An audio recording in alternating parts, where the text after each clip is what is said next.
What's up and good morning, War Report family? You got Ike Jones. We are here talking a little Auburn football. PFF released their top 10 rated defensive backs, and one Auburn Tiger is curiously absent. We'll talk about it right here on the morning drop. Y'all know how we do. Let's drop it on them.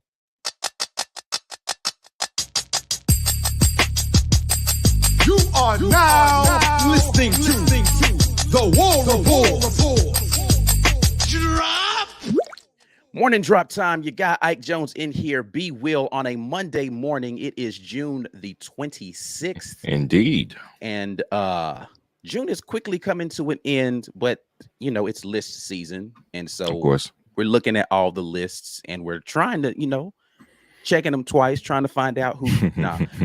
We are making sure that people are doing what they're supposed to do in regards to being honest about information that they're putting out here in these lists. And so far, I found them a little lacking. Not unusual. Everybody feels like the projections for their team or their players that they like is, oh, he's so underrated. But in this case, again, I hate to feel like I'm bagging on PFF, man. I really do. But they're a statistical analysis organization. Their entire model is built on their ability to do analysis based upon the statistical data, right?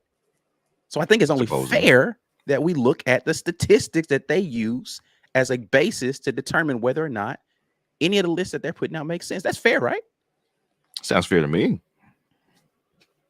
I don't know. I follow your logic. I mean, I try to use logic in these situations to make sure I'm not being too biased. I do have a little I have a lot of homerism in me, right? Like, I admit that. But hey, look, man, let's be honest about what we're saying out here. Anyway, I didn't even ask you how you was doing this morning, man. I'm tripping. How are you today? I'm good, man. I'm good. Go ahead and get back upset about this. I like that.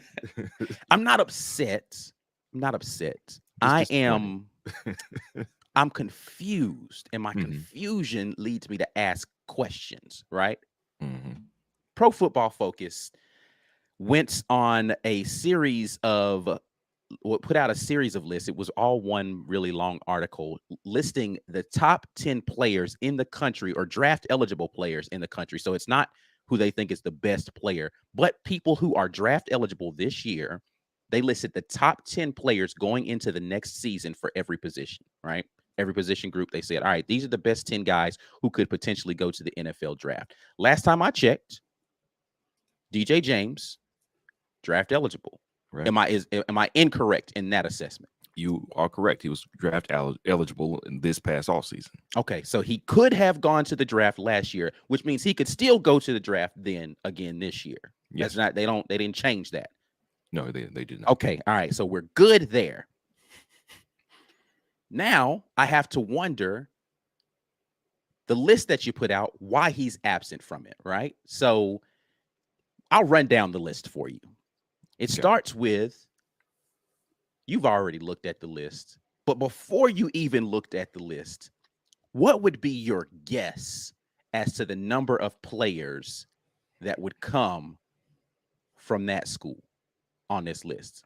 Let me see. Which is just a cornerback list, right? Yeah, just a cornerback list. So they're only going to have 2 potential cornerbacks on the field, right? And unless you're counting the slot corner, I think these are all outside corners. So only 2 potential corners going to be on the field for this team. Right. Of those 2, how many of those 2 do you think are on this list? 5. They would have found a way to put 5 cornerbacks, because not just the 2 who played the most last year, but 2 incoming, and but at least two cornerbacks. That's correct. They have 2 cornerbacks available to play. Both of them are on this list that they anticipate starting. Another question: the defending national champions, 2 cornerbacks on that team. How many of those 2 do you think are on this list? They probably actually deserve the benefit of the doubt, but I would guess 2. Both of them are also on this list. All right, so let's start with it then. Kool-Aid McKinstry is first listed on it. Now, I don't know if they're putting these in order. I just know this is the order that they're listed on this article. Kool-Aid McKinstry starts off the list as the number 1 or one of the top 10 defensive backs draft eligible for the 2024 NFL draft. All right. Next on the list, Kalen King from Penn State, which Penn State has some great defensive backs, right? They just had a guy that went in the top first round of the draft last year in Joey Porter Jr., right? No problem there, really. And we'll look at the list more conclusively and look at the numbers. Next up on the list, we have Cooper DeJean from Iowa. Iowa, great defense, right? They always play really good defense. No problems there. You would assume that someone on their team is a really good defensive back when they have a defense that's good. Right. Denzel Burke from Ohio State, another blue chip school. You know, defense not necessarily like the calling card for that team, but they do have a good defense at Ohio State. A defensive back from that unit, not unexpected. Right. Josh Newton from TCU next on this list. He was on a TCU defense that played well until they saw the likes of Georgia and got sandblasted, right? So, right. Not mad at that. TCU's defense good. Javon Bullard, Georgia Bulldog, next on the list. Right after him, Kamari Lassiter, also from Georgia. Fentrell Cypress II from Florida State. Don't know too much about Florida State's defense, but okay. We'll see. You know, he's a transfer from Virginia who had a good defense last year. Right. Right. So Florida State, low key though, like they got some talent. They put a squad together in this offseason. Yeah, for real. Jason Marshall Jr. of Florida on this list. And then last on the list, Malachi Moore from the University of Tuscaloosa. All right. Yes. Listen, I don't know. I haven't watched all these guys play. On the surface, you'd say, you know, you read the stuff that they have on there about coverage grades and all this kind of stuff, and you're like, oh, okay, these all seem like worthy guys, right? Like, but you know, I had to go look it up. Okay. Go see, because I'm like, DJ James isn't on this list. There are 5 guys from the SEC, and DJ James isn't on the list. Maybe DJ James isn't as good statistically or by the numbers as I thought. So I looked it up. Okay. Here are the numbers of all of these players. What you have listed here on my thing is the player, what school they're at. I just read off the top 10 for you. Their overall defensive grade rating is the first column here. Their coverage rating is the second column. Their run defense, and then their tackle rating, right? All of those things laid out for you. DJ James down at the bottom here. And I'll put this out on social media for those of you who are listening on podcasts and want to be able to see this graphically. We'll put some sort of graphic out on social media so you can see this.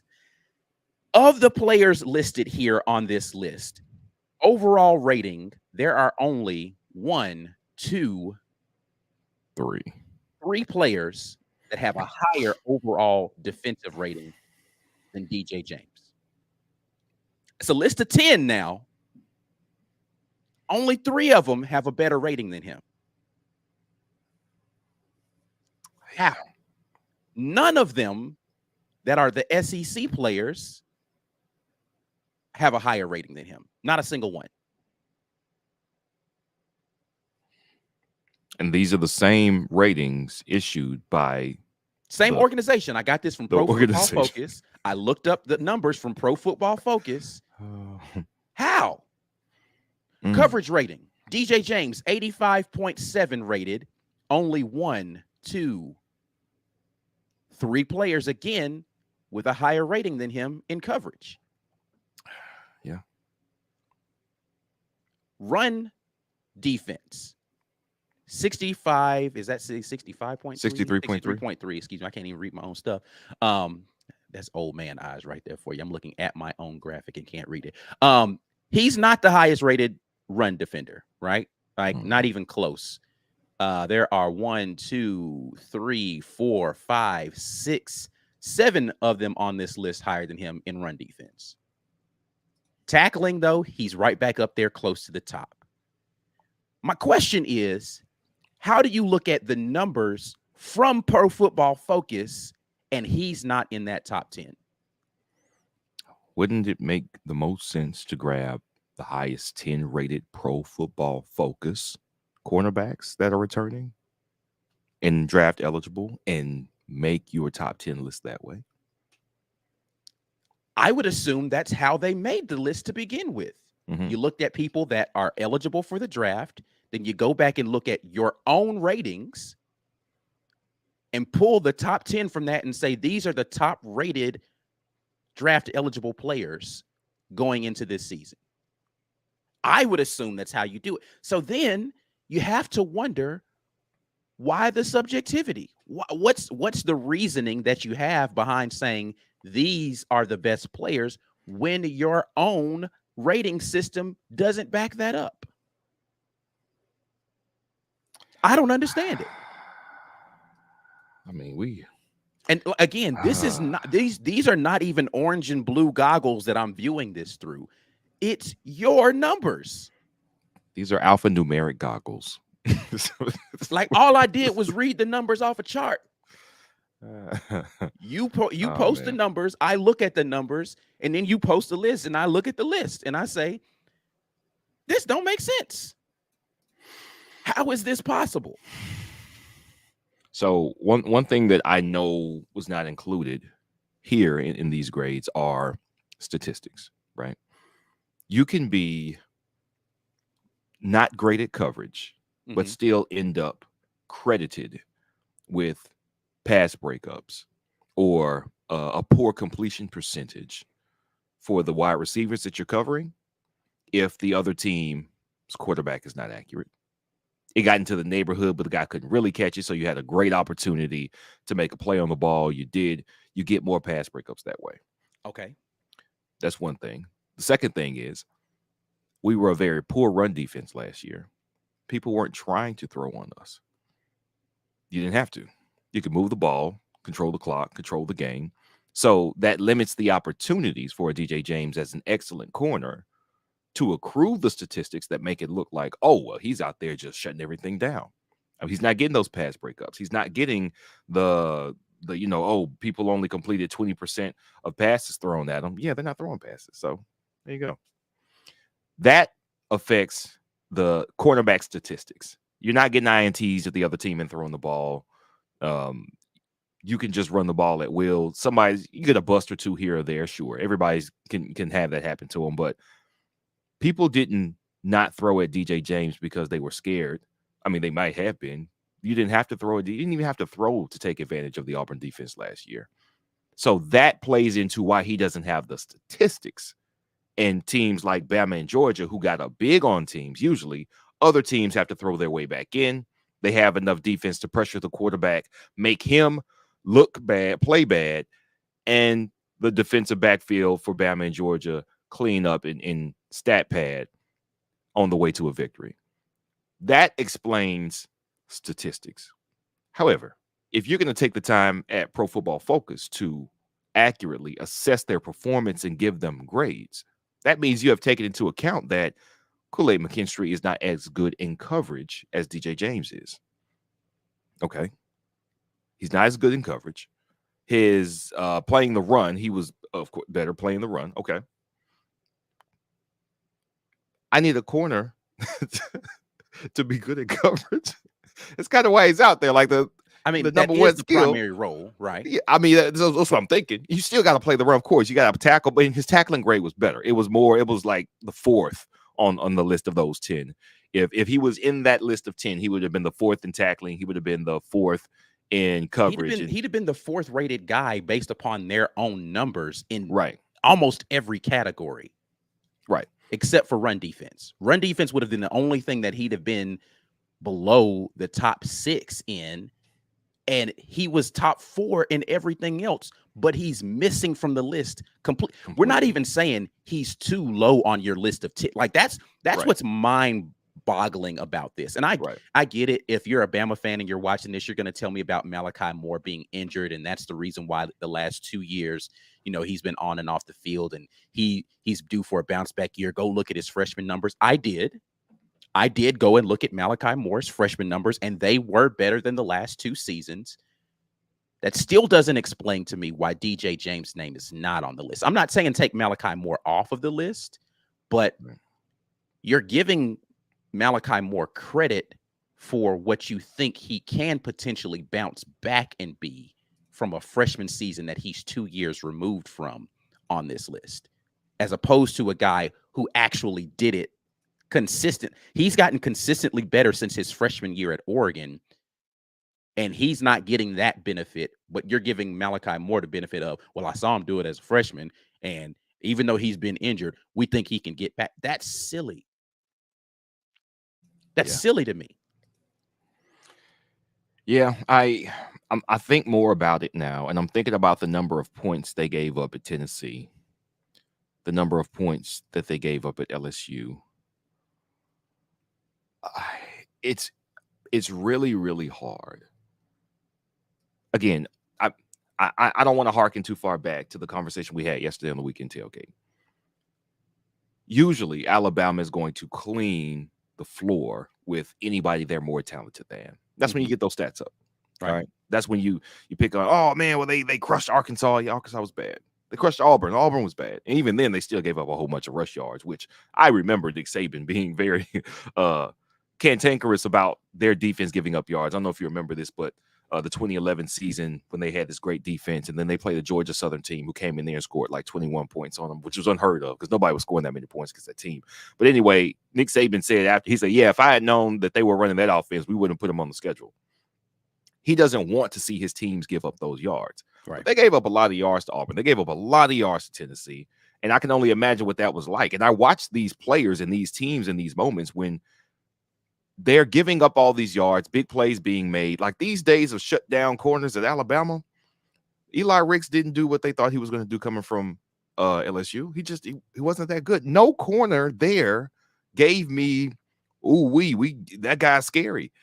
I didn't see it. So why are these grades? Why are they on this list? I could find you. I could take both of those Bama corners off and find you two players to replace them in the country and have this list be accurate. In the country? Bro, I didn't go so far in. I really wanted to get into the weeds on this and look at the numbers for multiple guys in the SEC that I know are good, right?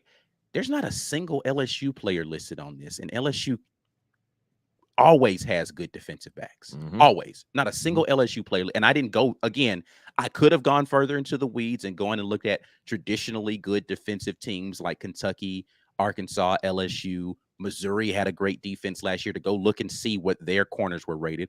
But I did go one step further, and I looked at Nehemiah Pritchett. So I'm going to pull up the grades that we have on here already, and I'm going to read you Nehemiah Pritchett's numbers.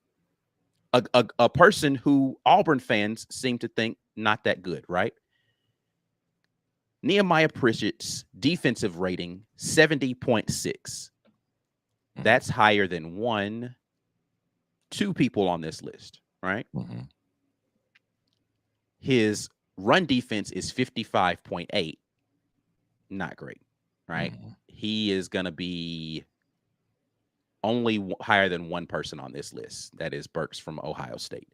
Right. His coverage grade, 73. That would put him above two players on this list. No, 3. Yeah.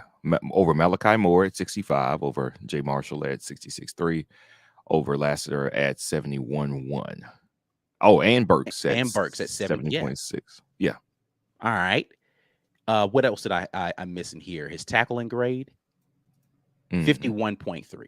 Which wasn't great. So, yeah. So I could make an argument that according to this list, he should be in contention, at least based upon the fact that he's in some categories better than some of the guys that they have on their top 10. I say that to say this can't be the best 10 players that are drafted. It's impossible. It's not, no. Because if I can make that argument for a guy who I think is not even our best corner, like the obvious name missing from this list, but not even our best corner has an argument to be on this list. I don't understand it, man. I really, at this point in time, I just want somebody from Pro Football Focus to come on the show. Like, I just do. I just want them to come on and explain it to me. Like, tell me what I'm missing, because I have to be missing something, right? Like, it can't just be the numbers, because if it were just the numbers, then like you published the numbers, right? Like, I didn't I didn't make these numbers up. I'm reading them directly off the Pro Football Focus site. I didn't just arbitrarily decide I was going to insert my own numbers into your numbers. You gave me the numbers, and then you gave me a list, and I checked the list versus your numbers, and I'm like, well, now I'm confused. How did we make this list again? Yeah. You know, there was I'm thinking about this list, and we know that Pro Football Focus publishes all these statistics and these metrics, but the article is written by somebody named. It doesn't matter. I don't want to sound like we attack the guy. It's just written by a dude, and even with these groups of players to watch in each position group, he's not even ranking them. So this does have some room for some subjectivity. All right, I don't want to make it sound like because all these players are rated, this guy could watch these games and watch these players and say, this guy has one thing that I know some DCs are going to really like in the NFL. And so that's why I think he's going to be a great prospect, not because he's the best at these things here, but because what he does here can make him a prime pick in the NFL. Like I'm trying to find some room for it because he didn't say here are the 10 best. He says the 10 most prospects to know at every draft position.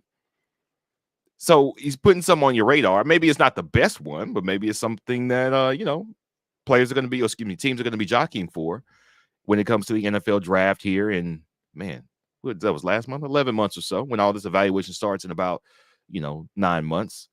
Maybe that's what he's saying, but other than that, no, it doesn't make much Listen, sense. I don't know. I don't have the first clue. If it made sense to me, then we probably wouldn't be having this conversation, or maybe we'd have this conversation in a different way.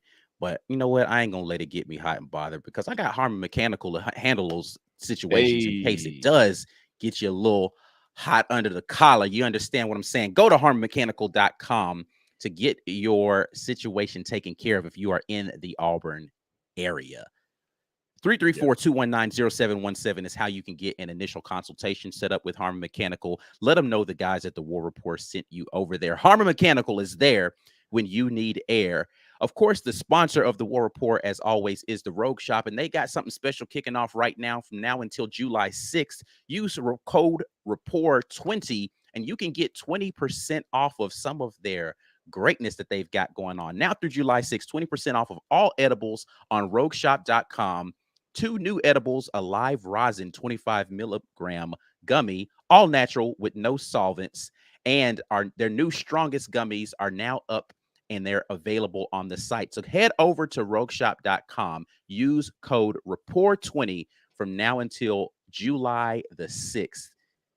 And get yourself taken care of there. We are going to head to the comment section. You guys make sure that you're sharing the video, like the video, subscribe to the channel, all of that stuff. But we're going to hear what you all have to say about DJ James, in my opinion, getting snubbed. But hey, listen, I want to hear what you guys think. I know you're Auburn fans, so you're probably going to agree with me. And please, please tag somebody from one of those other fan bases so they can get in here and tell me why I'm wrong.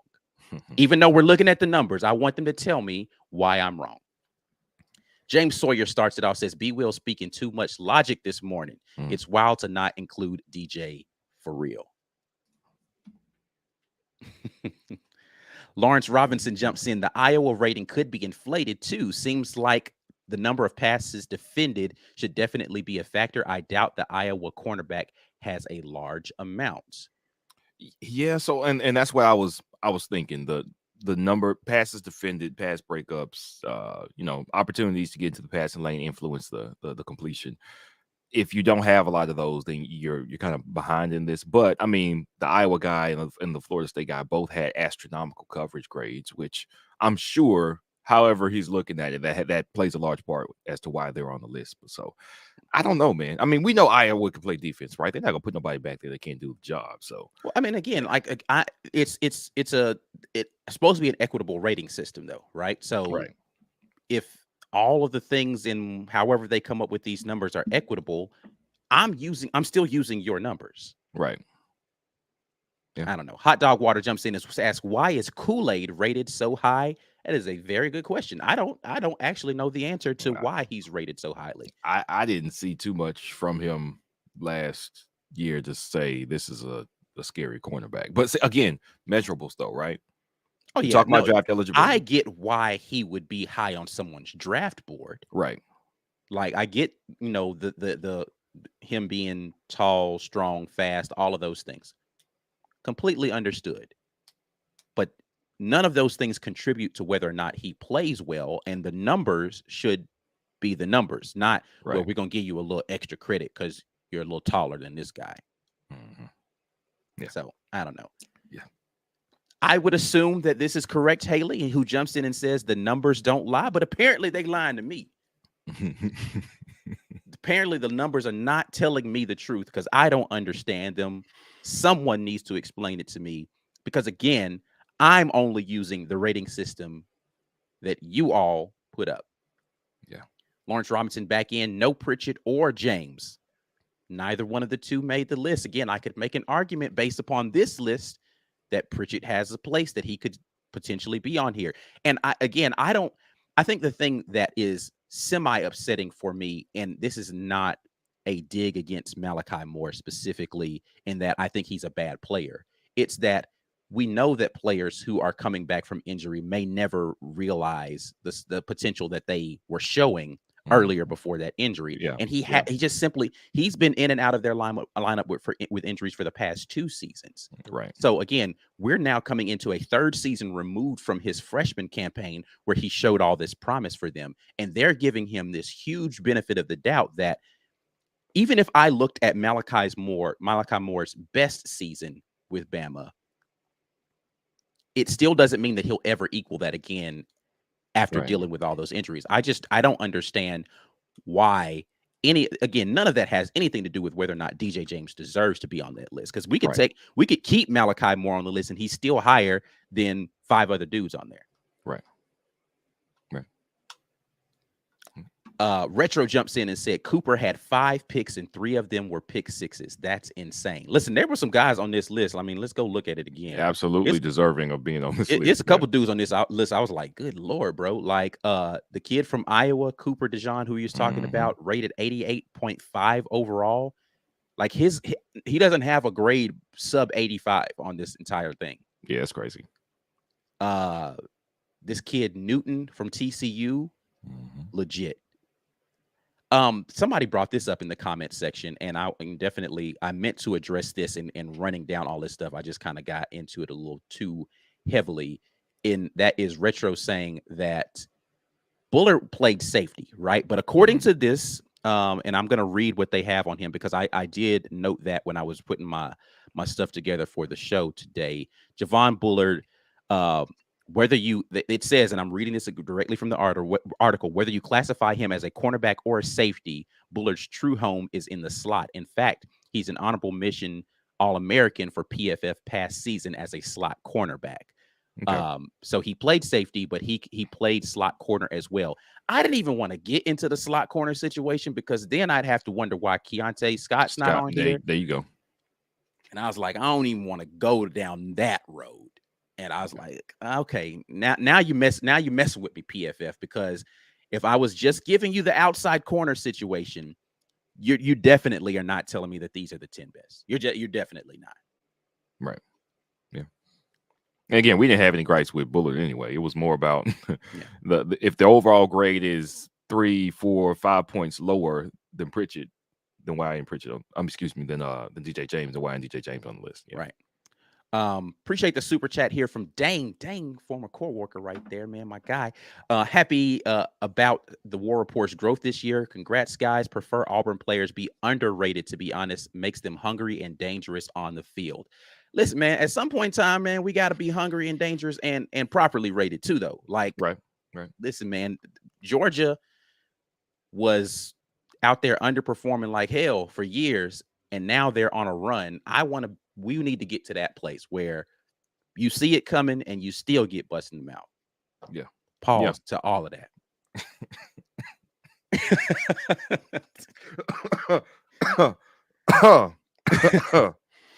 Hell. Oh man, AU alum 94 says this is like you grading a 93 on your final, and the teacher's just going to say you're getting a C because that's what you deserve. You were sleeping in class. You weren't paying attention. Like I know you scored properly on all the tests, but I'm still failing you. I don't, you did all the work that was necessary, but I never really liked you that much. Yeah. So I'll just arbitrarily decide you're going to get a lower grade.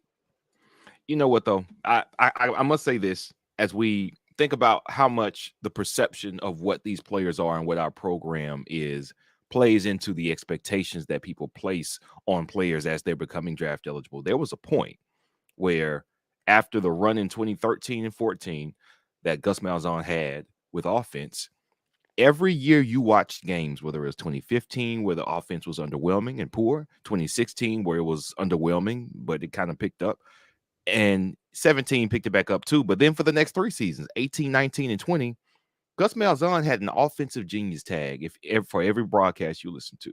Mm-hmm. I got to tell you, boy, that did not hold up. Out of 8 years, he probably came through with that tag and earned that reputation 3.5 maybe. And the others were not good. But if you do it enough on the front end, if the way people come to know you is, oh man, look, he hit the seam with like this is outstanding. Right. Now we can expect this from him. Now we talk about the players that he gets as if they're definitely going to be the next big thing. And I definitely saw that in recruiting analysis as Gus put together some classes. Like, oh, well, he's going to be awesome in Gus Malzahn's up. Do you remember we went to go play Florida in 2019?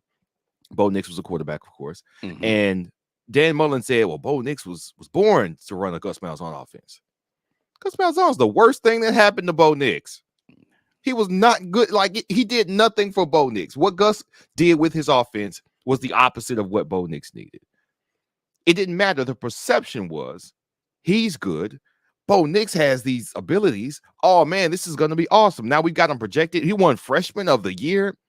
He did not deserve Freshman of the Year in 2019. But expectation plays a large part in all these things. And I definitely expect that, of course, we've already talked about the Saban effect. Defensive backs used to be his bread and butter. And they kind of give him the benefit of the doubt on that, which is what I think Kool-Aid McKinstry and Malachi Moore are getting. More with McKinstry because he's never looked outstanding to me. Moore looked outstanding for a minute and then hasn't been able to get back. Right. At least you can harken back to something mentally and say, well, I've seen him play really, really well. McKinstry, I don't know what that's about. A lot of hype that, and listen, again, what I'm saying right now has nothing to do with whether or not I think that they're going to perform well this season. I'm looking at the numbers you've already presented, and I'm telling you, I don't understand how you've created these as the most worthy to be on the list. Maybe it's the low interception numbers, right? Like you want guys with more INT, but I mean, I didn't even look. How many interceptions does Kool-Aid McKinstry? I don't want to deconstruct your list so much, because at some point in time, it should just be obvious this is what we went with. In a site that based their things on their entire thing is statistics, I would expect your statistics to back up your list, and it just doesn't, in my opinion. Right. Just doesn't. So DJ James, go out there, have a phenomenal final season at Auburn, and prove why you deserve to be on this list, sir. You should have been the first name out of anybody's mouth on this list from the SEC, because I based on these 5 names that came from the SEC, you were absolutely snubbed. Anyway, man, we are going to get out of here. I want to hear your thoughts definitely in the comment section. We appreciate you guys dropping in with us. Once again, make sure you guys head over to rogueshop.com. They have the 4th of July special going on right now. 20% off if you use code RAPPORT20. We'll be back at you guys with another morning drop tomorrow. Maybe we'll find a list that makes some sense that we can talk about. Like the video before you get out of here. Subscribe to the channel as always. Tell somebody you love them. Do something for somebody nice. I don't know. I just want to give you some parting things so we don't get on here and just complain for 30 minutes. But we're out of here until next time. And as always, War Eagle, peace. Peace.